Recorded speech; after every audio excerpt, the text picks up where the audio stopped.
बिहार की गद्दी पर कौन बैठेगा? क्या नीतीश कुमार का अनुभव और मोदी का चेहरा एनडीए की नैया को पार लगाएगा, या फिर तेजस्वी यादव की युवा हुंकार और 10 लाख नौकरियों का वादा पटना के सिंहासन को हिलाकर रख देगा? लेकिन ठहरिए, कहानी इतनी सीधी नहीं है दोस्तों। इस सियासी बिसात पर दो ऐसे खिलाड़ी भी हैं जो किसी भी शहंशाह को मात दे सकते हैं। एक तरफ राजनीति के चाणक्य कहे जाने वाले प्रशांत किशोर अपनी जन स्वराज की सेना के साथ पूरे बिहार को नाप रहे हैं, और दूसरी तरफ असदुद्दीन ओवैसी, जिनकी एआईएमएम सीमांचल के किले पर अपनी पताका फहराने को बेताब है। नमस्कार, मैं हूं आपका दोस्त राम सर लॉ, और आज हम करने जा रहे हैं बिहार चुनाव 2025 का सबसे बड़ा, सबसे गहरा और सबसे सटीक विश्लेषण। ये सिर्फ आंकड़े नहीं, ये बिहार की जनता के दिल की आवाज है। तो चलिए शुरू करते हैं ये सियासी सफर और जानते हैं कि बिहार का अगला मुख्यमंत्री कौन बनने वाला है। दोस्तों, किसी भी जंग को जीतने के लिए पहले मैदान को समझना जरूरी है। बिहार का चुनावी मैदान 243 विधानसभा सीटों से सजा है और इस पर राज करने के लिए चाहिए 122 विधायकों का समर्थन। हमारे सामने दो मुख्य गठबंधन हैं। पहला, एनडीए गठबंधन, नीतीश कुमार का चेहरा और बीजेपी का मजबूत संगठन। ये गठबंधन विकास और डबल इंजन सरकार के नाम पर वोट मांग रहा है। दूसरा, महागठबंधन, तेजस्वी यादव का नेतृत्व, आरजेडी का मजबूत एमवाई समीकरण और कांग्रेस का साथ। इनका नारा है बदलाव और रोजगार।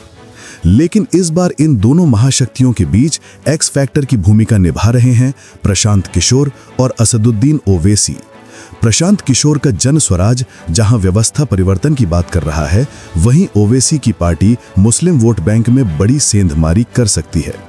सोचिए जरा, अगर मुकाबला कांटे का हुआ तो यही दोनों खिलाड़ी असली किंग मेकर बनकर उभरेंगे। तो चलिए अब सीधे चलते हैं बिहार की धरती पर और शुरू करते हैं जिलेवार पड़ताल। मगध का किला, गया और औरंगाबाद, ये वो धरती है जहां से सियासत की धारा तय होती है। गया की 10 सीटों पर तो मामला 50-50 का खसा हुआ है। 5 सीटें एनडीए को तो 5 सीटें महागठबंधन को मिलती दिख रही हैं। वहीं औरंगाबाद की 6 सीटों में से एनडीए 4 सीटों पर आगे है, तो महागठबंधन के खाते में 2 सीट जा रही हैं।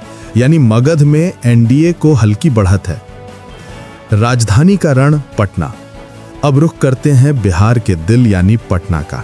यहाँ की 14 शहरी और ग्रामीण सीटों पर शहरी वोटरों का झुकाव एनडीए की तरफ साफ दिख रहा है। हमारा सर्वे बताता है कि एनडीए यहाँ 8 सीटें जीत सकती है, जबकि महागठबंधन 5 सीटों पर सिमट सकता है। लेकिन सबसे बड़ा उलटफेर देखिए, 1 सीट प्रशांत किशोर की जन स्वराज पार्टी के खाते में भी जा रही है। ये एक बड़ी चेतावनी है दोनों गठबंधनों के लिए। सीमांचल का समीकरण, किशनगंज, पूर्णिया, कटिहार। चलिए अब उस इलाके में जहां सबकी नजरें टिकी हैं। ये ओवैसी का सबसे मजबूत गढ़ माना जाता है और हमारे आंकड़े भी यही कह रहे हैं। किशनगंज की 4 सीटों में से 2 महागठबंधन को, 1 एनडीए को और 1 सीट सीधे सीधे एआईएमआईएम को मिल रही है। कटिहार की 7 सीटों पर भी मुकाबला दिलचस्प है। 3 एनडीए को, 3 महागठबंधन को और 1 सीट जन स्वराज को। पूर्णिया में भी महागठबंधन 5 सीटों के साथ एनडीए से काफी आगे है। यानी सीमांचल में महागठबंधन मजबूत है, लेकिन ओवैसी और प्रशांत किशोर ने एनडीए का खेल बिगाड़ दिया है। भोजपुर और सारण, लालू का गढ़। अब चलते हैं उस इलाके में जिसे आरजेडी का अजय किला माना जाता है, और यहाँ वाकई महागठबंधन की लहर दौड़ती दिख रही है। सारण की 10 सीटों में से 6 सीटें महागठबंधन को, जबकि एनडीए सिर्फ 2 सीटों पर है। यहाँ भी एआईएमआईएम और जन स्वराज को 1-1 सीट मिल रही है। भोजपुर में भी महागठबंधन 4 सीटों के साथ एनडीए पर भारी है। साफ है इस इलाके में तेजस्वी का जादू चल रहा है। मिथिलांचल का महासंग्राम, दरभंगा, मधुबनी। ये वो क्षेत्र है जहां ब्राह्मण और ईबीसी वोटर निर्णायक भूमिका में होते हैं। यहां आरजेडी का एमवाई समीकरण एनडीए के ईबीसी प्लस सवर्ण वोट बैंक को कड़ी टक्कर दे रहा है। मधुबनी की 10 सीटों में से महागठबंधन को 6 सीटें जबकि एनडीए को 4 सीटें मिल रही हैं। दरभंगा में भी मुकाबला कांटे का है, 5 एनडीए को तो 4 महागठबंधन को। दोस्तों, हमने बिहार के हर जिले, हर गली, हर चौराहे का मूड आप तक पहुंचाया। अब वो वक्त आ गया है जिसका आप सबको इंतजार था। इन सभी आंकड़ों को मिलाकर जो अंतिम तस्वीर बन रही है वो बिहार की सियासत में एक नया इतिहास लिखने जा रही है। तो क्या आप तैयार हैं? बिहार का सबसे बड़ा ओपिनियन पोल, 243 सीटों का अंतिम नतीजा अब आपके सामने। एनडीए, जेडीयू प्लस बीजेपी 98 सीटें, महागठबंधन आरजेडी प्लस कांग्रेस 126 सीटें, जन स्वराज प्रशांत किशोर 11 सीटें, एआईएमआईएम असदुद्दीन ओवैसी 8 सीटें। साफ है दोस्तों, हमारा ओपिनियन पोल इशारा कर रहा है कि तेजस्वी यादव का महागठबंधन 126 सीटों के साथ बहुमत के जादुई आंकड़े 122 को अपने दम पर पार कर रहा है। अगर ये रुझान नतीजों में बदलते हैं तो बिहार के अगले मुख्यमंत्री तेजस्वी यादव हो सकते हैं।